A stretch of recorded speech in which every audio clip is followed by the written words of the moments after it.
जय हिंद बच्चों। आज की इस वीडियो में हम बात करेंगे ह्यूमन रिप्रोडक्शन, जिसे हम मानवों में जनन या मानव जनन के नाम से जानते हैं। तो बच्चों, कुछ टॉपिक्स हमारे बच गए थे पिछले चैप्टर में, जैसे लघु बीजाणुधानी तथा गुरु बीजाणुधानी, लघु बीजाणु जनन तथा गुरु बीजाणु जनन में अंतर। नहीं, सॉरी, वो तो करा दिया था मैंने। लघु बीजाणु लघु बीजाणुधानी तथा गुरु बीजाणुधानी में अंतर और मादा युग्मकोद्भिद और नर युग्मकोद्भिद का विकास। तो आज हम बात करेंगे आपका कि मल्टीपल चॉइस मतलब बहुविकल्पी क्वेश्चन कुछ देखेंगे, फिर वो टॉपिक देखेंगे। तो वो दो टॉपिक रहेंगे, फिर हमारा ये मल्टीपल चॉइस क्वेश्चन रहेगा। तो बच्चों, अगर आपसे बहुविकल्पी में पूछा जाएगा, मल्टीपल चॉइस क्वेश्चन है कि स्त्री में अंतारोपण के समय भ्रूण किस अवस्था में होता है। मतलब ये पूछना चाह रहे हैं किस कोशिकीय अवस्था में रहते हैं, उस कोशिकीय अवस्था को क्या बोलते हैं। तो बच्चों, ब्लास्टुला बोलते हैं बच्चों, उस अवस्था को ब्लास्टुला बोलते हैं। इन्होंने ऑप्शन दिया है गैस्ट्रुला, मॉरुला, निरुला। तो बच्चों, ब्लास्टुला अवस्था में हमारा जो एम्ब्रियो होता है, भ्रूण होता है, जाइगोट जो होता है, वह जाकर के एंडोमेट्रियम में, मतलब कि गर्भाशय की भित्ति से जाकर अंतरोपित होता है। अगला क्वेश्चन है कि वह प्रक्रिया जिसमें जिसके द्वारा शुक्राणु जनक नलिकाओं से शुक्राणु शुक्रजनक नलिकाओं से मोचित होता है, वह प्रक्रिया क्या कहलाती है। मतलब वह प्रक्रिया जिसके द्वारा शुक्राणु शुक्रजनक नलिकाओं से मोचित होता है, उस प्रक्रिया को वीर्यसेचन कहते हैं। इस बात को ध्यान रखिएगा। पहला ऑप्शन शुक्रजनन है, दूसरा वीर्यसेचन, तीसरा अंडजनन, चौथा शुक्रजनन। तो बच्चों, वो ये शुक्राणु जनन है, ये शुक्रजनन है। तो बच्चों देखिए, अगला क्वेश्चन है कि नर जनन तंत्र में वृषण कितने पाए जाते हैं। मतलब कितना होता है, एक होता है, दो होता है, चार होते हैं, कितने होते हैं। तो बच्चों, वृषण एक जोड़ी पाया जाता है, इस बात को ध्यान रखिए। अगला आपका क्वेश्चन है कि स्त्रियों में आर्तव चक्र या आर्तव चक्र यहाँ होना चाहिए।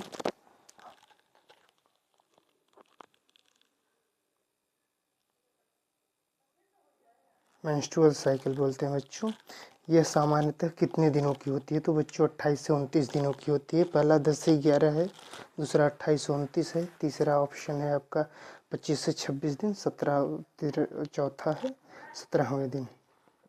अगला क्वेश्चन है टेस्टोस्टेरॉन का स्रावण कौन करती हैं। तो बच्चों ध्यान रखिएगा, टेस्टोस्टेरॉन का स्रावण हमारा लेडिंग कोशिकाओं के द्वारा होता है, ना कि सर्टोली कोशिकाओं, ना अधिवेशन, ना जनन कोशिकाओं के द्वारा। इस बात को ध्यान रखिए कि एंड्रोजन्स का स्रावण किसके द्वारा होता है। तो जो लेडिंग सेल्स होती है वो टेस्टोस्टेरॉन और एंड्रोजन दोनों का स्रावण करती हैं। इस बात को ध्यान रखिएगा, ठीक है। ना सर्टोली से होता है, ना स्पर्मेटिड से होता है। बच्चों, ये जो क्वेश्चन है यह sexual reproduction in flowering plants का इम्पोर्टेंट क्वेश्चन है। मुझे दो क्वेश्चन इम्पोर्टेंट लगे थे। आपसे मैचिंग वाले क्वेश्चन अब नया चलन चला है, मतलब पेपर बनाने का पैटर्न थोड़ा सा चेंज हो रहा है। तो मुझे लगता है शायद ही आपसे पूछ लिया जाए कि जो देखिए बच्चों, जो आपसे बहुविकल्पी में मतलब कि ये बहुविकल्पी क्या बोल सकते हैं बच्चों कि हम सुमेलित करने के लिए पूछेगा तो बहुविकल्पी में ही पूछेगा। तो आपसे पूछेगा जो बीजांडक वृंत है वो क्या कार्य करता है, अध्यावरण क्या कार्य करता है, निभाग क्या होता है, और नाभिका क्या होता है, और बीजांड द्वार क्या होता है। तो बच्चों, जो बीजांड द्वार होता है, बीजांड वृंत होता है, वह बीजांड होता है। यह आपका जो अध्यावरण होता है वो बीजांड का रच्छी आवरण होता है, और निभाग जो होता है बच्चों वह बीजांड का आधारी भाग होता है, और नाभिका जो होती है वो बीजांड वृंत का संधि स्थल होता है।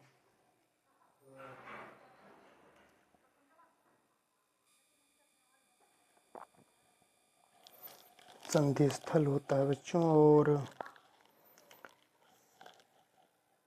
संधि स्थल होता है, और बीजांड द्वार जो होता है, बीजांड में का एक छोटा सा छिद्र होता है।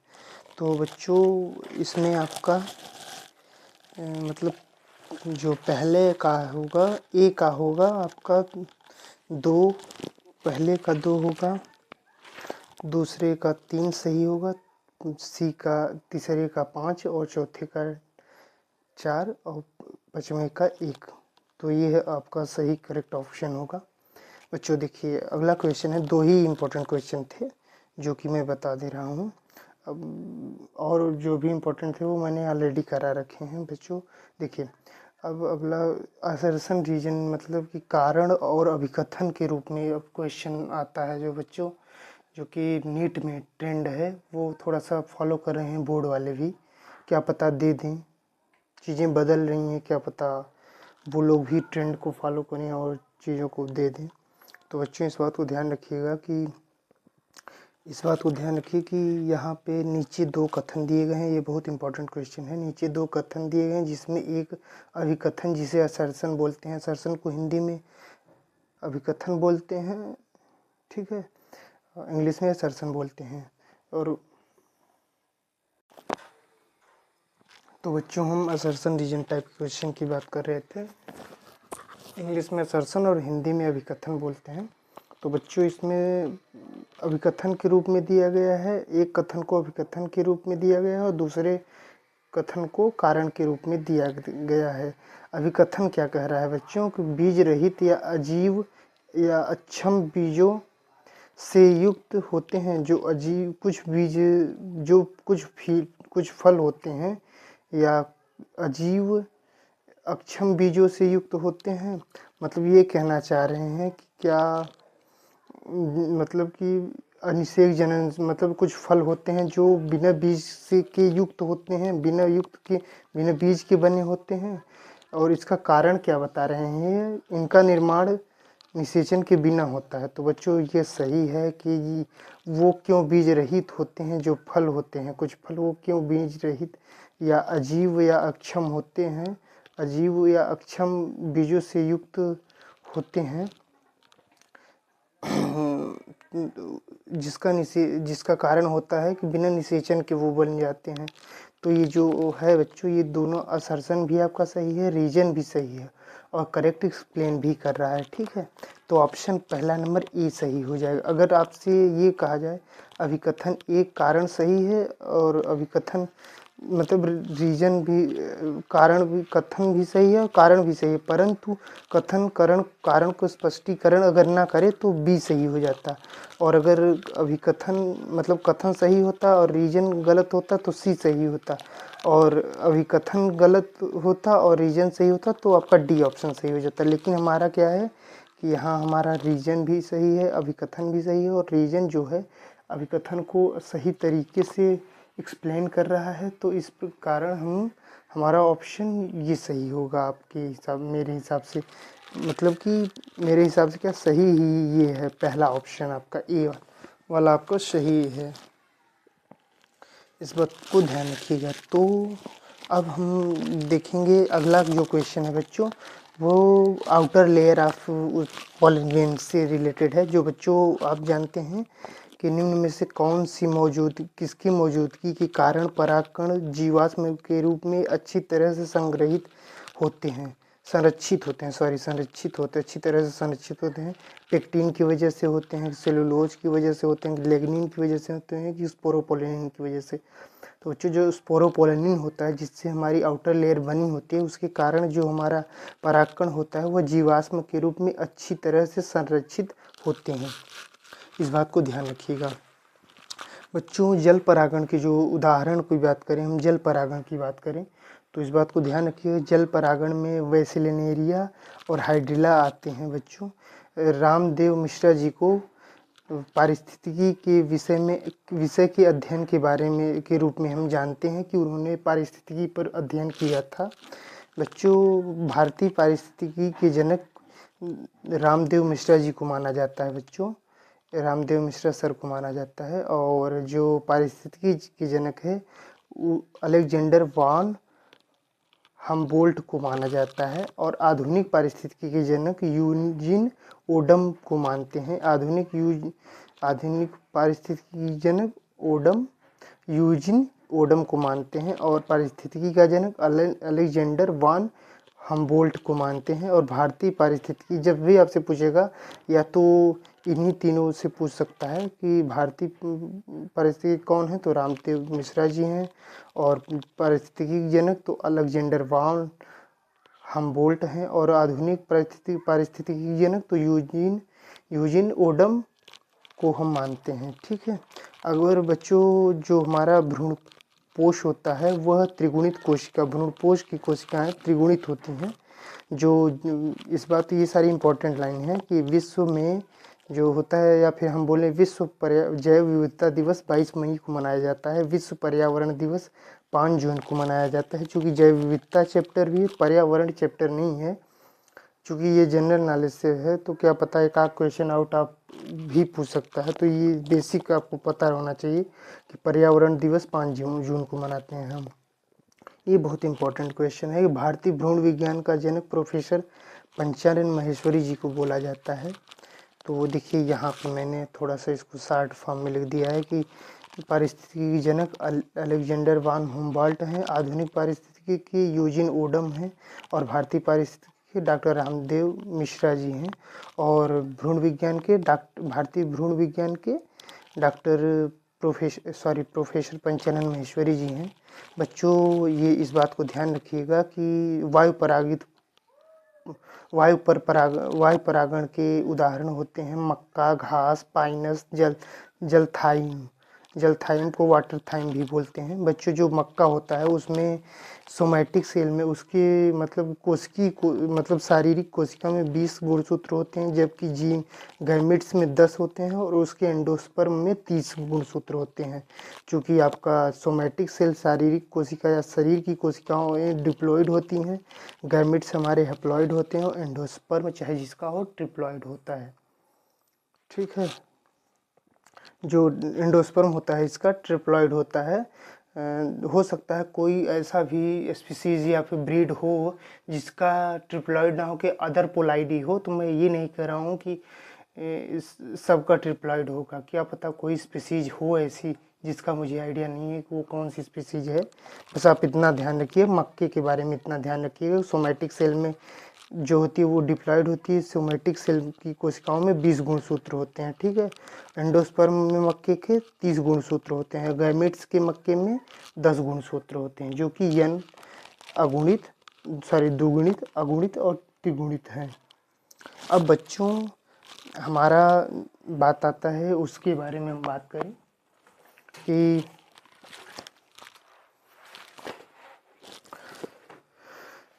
क्या होता है आपका लघु बीजाणु जनन मादा युग्मकोद्भिद विकास और नर युग्मकोद्भिद विकास। उससे पहले हम लघु बीजाणुधानी तथा गुरु बीजाणुधानी में अंतर स्पष्ट करेंगे।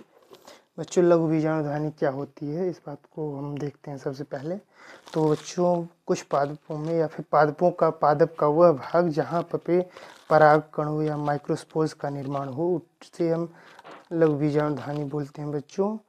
और जो प्रत्येक परागकोश होता है वह प्रत्येक परागकोश में सामान्यतः 4 लघु बीजाणुधानियाँ पाई जाती हैं बच्चों।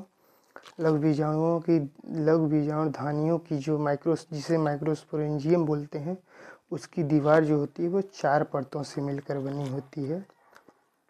पहली परत को हम आउटर एपिडर्मिस या बाह्य त्वचा बोलते हैं। दूसरी लेयर को हम एंडोथीसियम या फिर अंतः त्वचा बोलेंगे। थर्ड लेयर को मध्य परत, जो कि 1 से 3 परतों से मिलकर बनी होती है, मध्य परत या मिडिल लेयर बोलेंगे। फोर्थ लेयर ये सबसे अंदर और पोषक परत होती है। ये जो आपका होता है बच्चों टेपिटम जिसे बोलेंगे। ठीक है। यहाँ पे जो अंतः त्वचा बताई गई है बच्चों, यह परागकोश की अंतः त्वचा ना होती है। यह एपिडर्मिस की इनर लेयर होती है, ना कि पूरे परागकोश की। इस बात को हमेशा ध्यान रखिएगा कि यहाँ अंतः त्वचा अंतः शब्द इसलिए आया है, यहाँ एपिडर्मिस के सापेक्ष आया है, ना कि पूरे परागकोश के। ठीक है। हाँ, अब बात आती है जी ये टेपिटम के बारे में। तो टेपिटम का हमसे कार्य पूछा जाता है।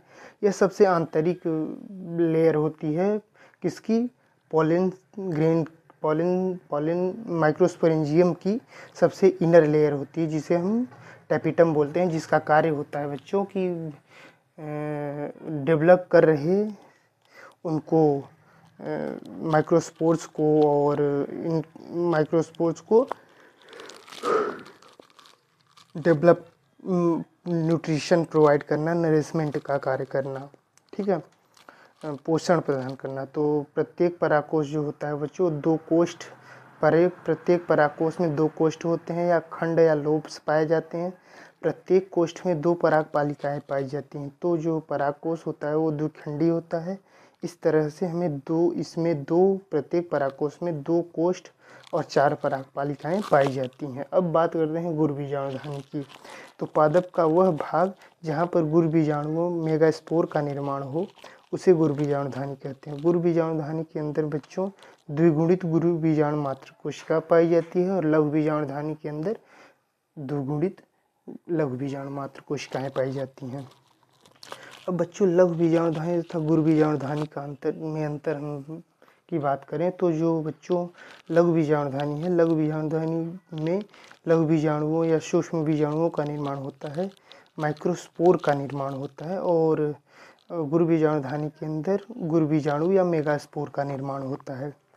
ये अंतर आपसे अति लघु उत्तरी में पूछा जा सकता है, या लघु में पूछा जाएगा। ठीक है, अति लघु उत्तरी या लघु में पूछा जाएगा। जो लघु बीजाणुधानी होती है बच्चों, वो आकार में छोटे होते हैं। लघु बीजाणु जो होते हैं आकार में छोटे होते हैं, जबकि गुरु बीजाणु जो होते हैं वो आकार में बड़े होते हैं। ठीक है, जो हमारे लघु बीजाणु होते हैं बच्चों, वह आकार में छोटे होते हैं, और गुरु बीजाणु आकार में बड़े होते हैं। इस बात को ध्यान रखिएगा। आई होप आपको क्लियर दिख रहा होगा सारी चीज़ें जो मैं बता रहा हूँ।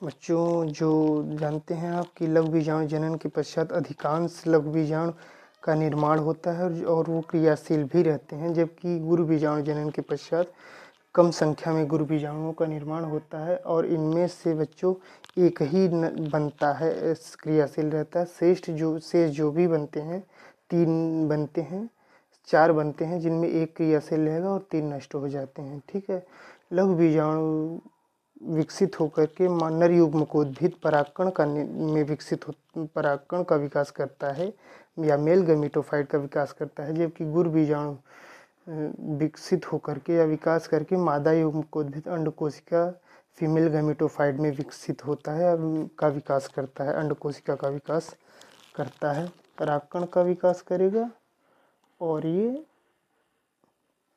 अंडकोशिका का विकास करेगा। लघु बीजाणुधानी जो होती है परागकोश के अंदर पाई जाती है, जबकि गुरु बीजाणुधानी बीजांड के अंदर पाई जाती है। लघु बीजाणुधानी नर प्रजनन में सहायता प्रदान करती है, और गुरु बीजाणुधानी मादा प्रजनन में सहायता प्रदान करती है। अब हमारा इस चैप्टर का लास्ट क्वेश्चन है कि 2 क्वेश्चन है कि नर युग्मकोद्भिद का विकास और मादा युग्मकोद्भिद का विकास को समझाइए आप।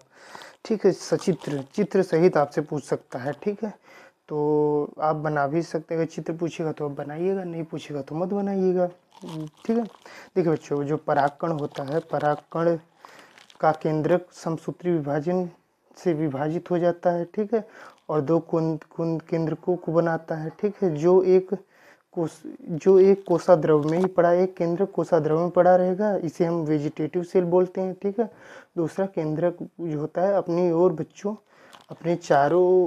दूसरा केंद्रक अपने चारों ओर सघन कोशिका द्रव इकट्ठा कर लेता है, करके जेनरेटिव सेल मतलब जनन कोशिका को बनाता है। ठीक है, इस दौरान मतलब निषेचन के दौरान पराग नलिका के निर्माण में सहायक होता है कौन, वेजिटेटिव सेल। इसका वेजिटेटिव सेल का कार्य होता है कि निषेचन के दौरान पराग नलिका के डेवलपमेंट में या फॉर्मेशन में हेल्प करेगा। ठीक है, जनन कोशिका केंद्रक या जनन कोशिका जो होती है बच्चों, वह समसूत्री विभाजन द्वारा विभाजित होकर के 2 नर युग्मक को बनाती है। ठीक है, जो बीजांड के भ्रूणकोश में स्थित अंड कोशिका और द्विध्रुवी केंद्रक के साथ समेकित होकर के क्रमशः द्विगुणित युग्मनज और त्रिगुणित केंद्रक का निर्माण करते हैं। त्रिगुणित केंद्रक मतलब प्राथमिक भ्रूणपोष केंद्रक या एंडोस्पर्म या भ्रूणपोष प्राथमिक, हालांकि प्राथमिक भ्रूणपोष केंद्रक से भ्रूणपोष का निर्माण होता है। ये आपको फिगर बनाने की ज़रूरत रहेगी अगर पूछेगा तो। देखिए मैंने यहाँ पे मोटी वाली लेयर दिखाई है बाह्यचोल, ठीक है, स्पोरोपोलिन की बनी है, अंतःचोल सेलुलोज और पेक्टिन की बनी है, ये रिक्तिका है, यह जनन कोशिका है, जनन कोशिका कायिक कोशिका, ये कायिक कोशिका है छोटी सी बिंदी जैसी, और ये आपका कायिक कोशिका का केंद्रक है, ये जनन कोशिका है। ठीक है, जनन कोशिका का केंद्रक ये वाला है, इस बात को ध्यान रखिएगा, ये जनन कोशिका कायिक कोशिका का केंद्रक है। ठीक है, वही फिगर मैंने नीचे भी दिखाया है, रिक्तिका, बाह्यचोल, अंतःचोल, जननपुर, ये जर्मपुर है, जनन छिद्र, यहीं से पराग नलिका डेवलप्ड होगी आगे चल के। यह परिपक्व परागकण का चित्र है बच्चों। ये जनन कोशिका है आपका, ये कायिक कोशिका का केंद्रक है, ये कायिक कोशिका है जो ग्रीन कलर से डॉटेड ऐसे दिख रही है, ये जनन कोशिका कायिक कोशिका है, सॉरी ये कायिक कोशिका है, ये जनन कोशिका है, ये वाली आपको। अब थोड़ा सा और इसमें लिखने की ज़रूरत है। क्या होता है बच्चों, नर युग्मकोद्भिद का विकास कैसे होता है यह देखते हैं हम। तो बच्चों देखिए, परागकण या पॉलन ग्रेन जो होता है वो परागपुट या पॉलन सेक्स से द्विकेंद्रकी या बाई न्यूक्लिएट अवस्था में मुक्त होता है। परागकण जो होता है परागण की प्रक्रिया द्वारा समान जाति के वर्तिकाग्र पर पहुंचता है। समान जाति के वर्तिकाग्र पहुंचकर अंकुरी होता है बच्चों। वहाँ पर क्या करेगा, ये कार्बनिक पदार्थ जैसे मुख्यतः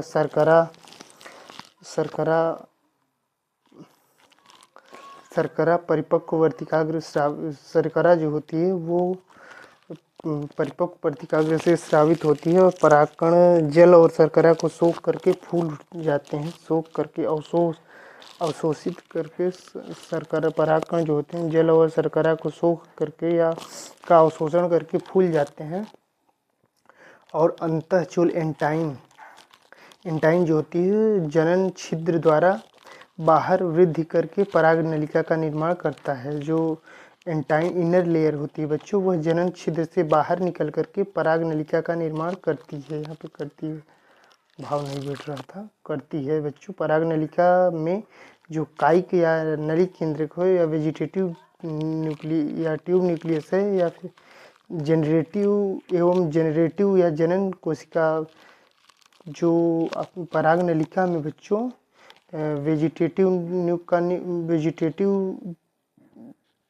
वेजिटेटिव सेल या फिर ट्यूब न्यूक्लियस और जनन कोशिका उसमें पराग नलिका में प्रवेश करते हैं। ठीक है, ट्यूब के निर्माण होने के पश्चात। और पराग नलिका जो होती है पराग नलिका वर्तिकाग्र से पोषक पदार्थ को प्राप्त करके वृद्धि करती है और जनन कोशिका का केंद्रक समसूत्री विभाजन करके माइटोसिस डिवीजन करके क्या होगा, मतलब कि इसमें जनन कोशिका का केंद्रक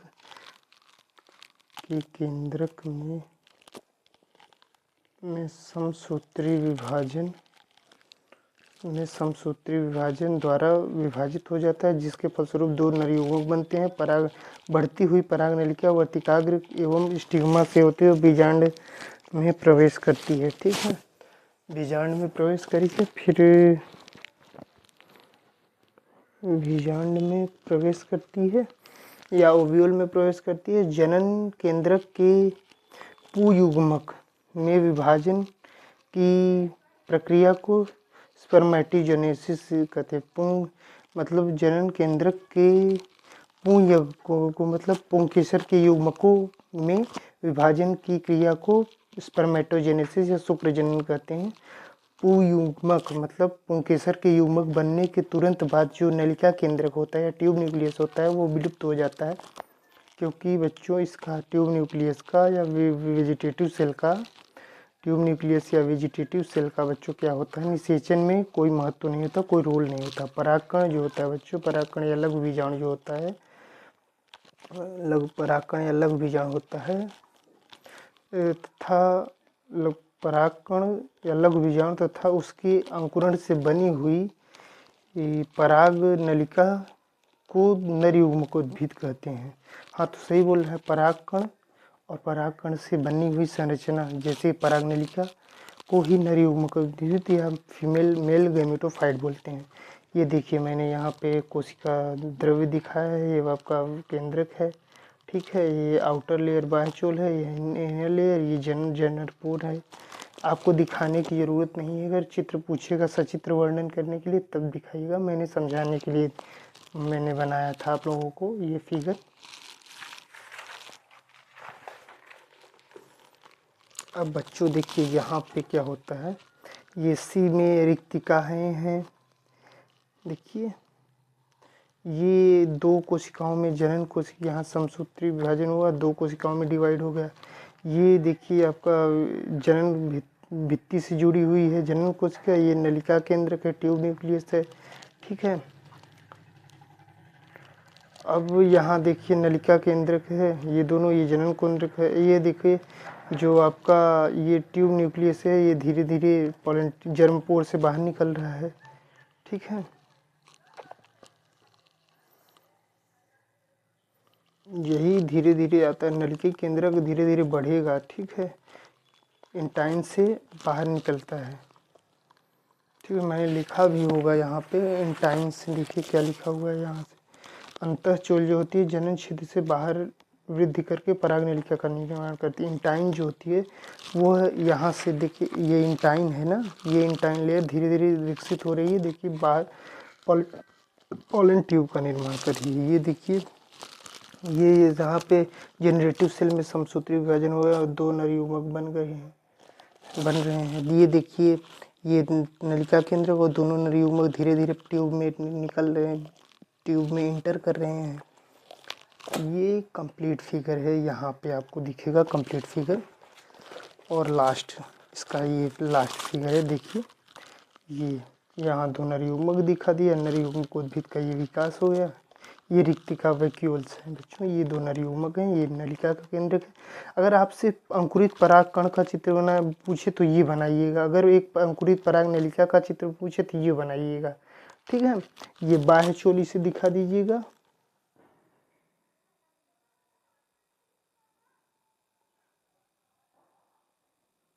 ऐसे अंतःचोल, बस यही कहने की ज़रूरत है बच्चों। दो इम्पोर्टेंट लाइन है कि परागकण को नर युग्मकोद्भिद की प्रथम कोशिका बोलते हैं बच्चों। जो परागकण होता है उसे नर युग्मकोद्भिद की प्रथम कोशिका बोलते हैं। परागकण को हम नर युग्मकोद्भिद की प्रथम कोशिका बोलते हैं और क्रियाशील दीर्घ बीजाणु को मादा युग्मकोद्भिद की प्रथम कोशिका बोलते हैं। अब बात आती है हमारी फीमेल गैमेटोफाइट का डेवलपमेंट, ठीक है। फीमेल गैमेटोफाइट की हम बात करें बच्चों, मादा युग्मकोद्भिद का विकास हम की बात करें तो क्या होता है कि प्रथम मादा युग्मकोद्भिद की प्रथम कोशिका अगुणित गुरुबीजाणु या हैप्लॉइड मेगास्पोर होती है, ठीक है, जो कि मैंने ऊपर बोला है। सक्रिय क्रियाशील गुरुबीजाणु आकार में वृद्धि करके न्यूसेलस या बीजांडकाय के अधिकतर भाग को घेरे लेता है, मतलब घेरे रहता है। और गुरुबीजाणु का केंद्रक जो होता है समसूत्री विभाजन करता है, जिसके फलस्वरूप दो डॉटर संतति कोशिकाएं मिलती हैं, ठीक है। दोनों विपरीत ध्रुवों या अपोजिट पोल्स की तरफ अट्रैक्ट होती हैं या आकर्षित होती हैं, जिसके फलस्वरूप क्या होगा बच्चों, एक केंद्रक बीजांड द्वार की ओर तथा दूसरा केंद्रक क्या होता है निभाग द्वार की ओर पहुंचता है। देखिए बच्चों, जो हमारा भ्रूण कोश जो बीजांड होता है उसमें दो छोर पाए जाते हैं। पहले वाले को हम बोलेंगे ऊपरी वाले को, एक छोर को बोलेंगे निभागी छोर, दूसरे को बीजांड द्वारी छोर।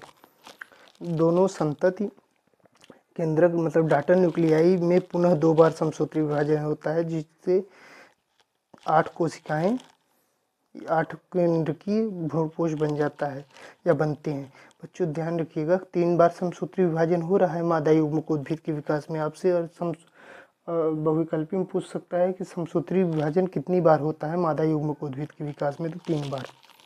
एक बार ऊपर हुआ है, 2 बार नीचे हुआ है। ये मैंने डिटेल्ड आपको बता रखा है ऑलरेडी, जब मैंने वो बताया था आपको गैमेटोजेनेसिस में आपको युग्म को मतलब युग्मक जन्म में आपको जब बताया था मतलब मेगास्पोरोजेनेसिस में 8 कोश केंद्र की बन जाते हैं। फिर क्या होगा बच्चों, भ्रूणकोश के दोनों ध्रुवों निभाग एवं बीजांड द्वार से एक एक केंद्रक मध्य की ओर गति करते हैं, जिन्हें दो ध्रुवीय केंद्रक या पोलर न्यूक्लियाई बोलते हैं। दोनों दो ध्रुवीय केंद्रक एक साथ एक दूसरे से जुड़कर द्वितीय केंद्रक या सेकेंडरी न्यूक्लियाई बनाते हैं। इस प्रकार बीजांड द्वार या माइक्रोपाइलर इंड एवं चैलेजर इंड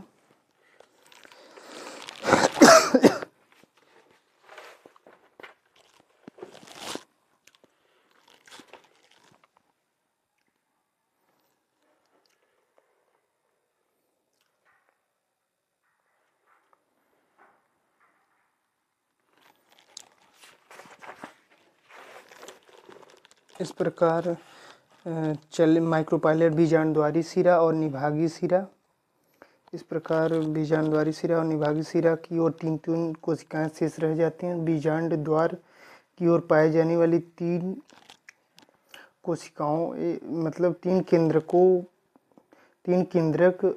को अंड उपकरण या एगापेटस या 3 जो कोशिकाओं का समूह होता है, वह 3 केंद्रकों का समूह होता है, वह अंड उपकरण का निर्माण करता है। ठीक है। और चैलेजर की इंड की तरफ या चैलेजर छोर की तरफ पाए जाने वाले 3 जो केंद्र का समूह होता है, वह प्रतिमुखी कोशिका या एंटीपोडल सेल्स का निर्माण करता है। बच्चों अंड उपकरण में जो होता है, बच्चों अंड उपकरण में बीच और बड़ी स्पष्ट कोशिका को हम अंड कोशिका बोलते हैं, और आसपास की अगल बगल की या आसपास की स्थित 2 कोशिकाओं को हम सिनर्जिड सेल्स या हेल्पिंग सेल्स बोलते हैं। जो आपका ये अंड कोशिका होता है, वो फीमेल गैमेटोफाइट भी कहलाती है। सहायक कोशिका निषेचन के पश्चात सहायक कोशिका निषेचन के समय पथ प्रदर्शन का कार्य करती है, मतलब कि रास्ता दिखाने का कार्य करती है। प्रतिमुखी कोशिकाओं का कोई विशिष्ट कार्य नहीं होता, ये कुछ समय बाद क्षीण हो जाती है, मतलब कि नष्ट होने लगती हैं या नष्ट हो जाती हैं। सामान्यतः मादा युग्मक उद्भिद 7 कोश की 7 सेल्ड और 8 न्यूक्लिएट मतलब 8 केंद्र की होता है, 8 केंद्र की संरचनाओं के रूप में पाया जाता है या मिलता है। इस प्रकार मादा युग्मक उद्भिद का विकास होता है। ठीक है। देखिए ये गुरुबीजाणु मातृ कोशिका है, ये रिक्तिका है, ये भ्रूणकोश है, भ्रूणकोश है, ये भ्रूणकोश है, ये पूरा लड्डू ऐसे दिख रहा है। ठीक है। यहाँ 2 केंद्रक हैं। देखिए यहाँ एक समसूत्री विभाजन हुआ, 2 बनी है। यहाँ दूसरा समसूत्री विभाजन हुआ, 4 बनी है। यहाँ तीसरा से 8 बन गई है।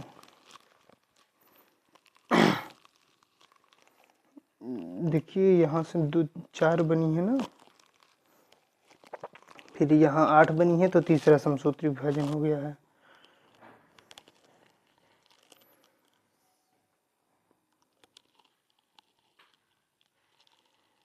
दो पहले से थी, 2 इसे होते हैं। अच्छा, अब बच्चों क्या होता है, ये जो होता है आपका 8 कोशिकाएं बनती हैं, 3 बार समसूत्री विभाजन होता है, और ये तीनों कोशिकाएं जो होती हैं आपका, तो बच्चों 3 बार समसूत्री विभाजन होता है लघु मादा युग्मक उद्भिद के विकास में। 1 कोशिका से 2 कोशिकाएं बनेंगी, 2 कोशिकाओं से 4 कोशिकाओं से 8 कोशिकाएं बन जाती हैं। ठीक है। 3 कोशिकाएं जो होती हैं वो प्रतिमुखी कोशिकाएं होती हैं, जो कि आपका किस निभागी सिरे की ओर पाई जाएंगी, और 3 कोशिकाएं मध्य अंड समुच्चय का निर्माण करती हैं, जो कि आपका बीजांडद्वारी सिरे की ओर पाई जाएंगी। दो ध्रुवीय केंद्रक दो द्वितीयक केंद्रक मिल करके द्वितीयक द्विध्रुवीय केंद्रक का निर्माण करेंगे, ठीक है। इस प्रकार से मादा युग्मक उद्भिद का विकास होता है। ये कंप्लीट फिगर है आपका। ये आपका बीजांडद्वारी सिरा है जो कि अंड समुच्चय का निर्माण कर रहा है। दो सहायक कोशिका और एक अंड कोशिका मिलकर के आपका अंड समुच्चय का निर्माण कर रही हैं। और ये रिक्तिका है, ये द्वितीय केंद्रक है, यह प्रतिमुखी कोशिकाएं पाई जा रही हैं, ठीक है ना। जो एंड्रोजन, बच्चों बहुविकल्पी प्रश्नों की बात कर रहे थे, तो जो एंड्रोजन होता है वह किसके द्वारा स्रावित होता है, तो बच्चों इस बात को ध्यान रखिएगा। तो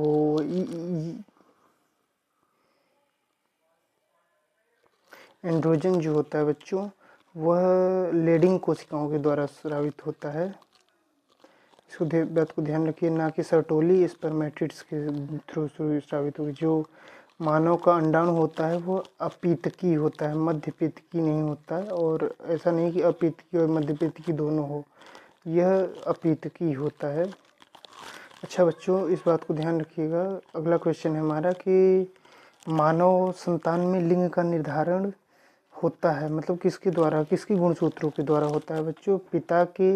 माता के लिंगा सूत्र से होता है, मतलब माता के लिंग गुणसूत्र से होता है, कि अंडाणुओं के माप से होता है, कि शुक्राणुओं के माप से होता है, कि पिता के लिंग के गुणसूत्र के आधार पर होता है। तो बच्चों इस बात को ध्यान रखिएगा, पिता के लिंग गुणसूत्र के पिता के लिंग गुणसूत्र से इसका निर्धारण होता है, ठीक है। और निम्नलिखित में से, इसमें अगला क्वेश्चन है, निम्नलिखित में से किसका उद्भव भ्रूणी मेसोडर्म से होता है, मतलब इसका डेवलपमेंट एम्ब्रियोनिक मेसोडर्म से होता है। तो ब्लड का इन ऑप्शन में से बच्चों ना कि हृदय का होता है, ना फेफड़े का, ना यकृत का। ब्लड का मेसोडर्म से, भ्रूणी मेसोडर्म से मतलब उद्भव होता है, ठीक है। आई होप आपको वीडियो में चीज़ें समझ में आई होंगी। मिलते हैं अगली वीडियो में, तब तक के लिए जय हिंद, जय भारत। इन चीज़ों को अपने कॉपी में नोट डाउन करिए और रिवीजन करते रहिए। मिलते हैं अगली वीडियो में, तब तक के लिए जय हिंद, जय Bharat. I hope this help. Stay safe.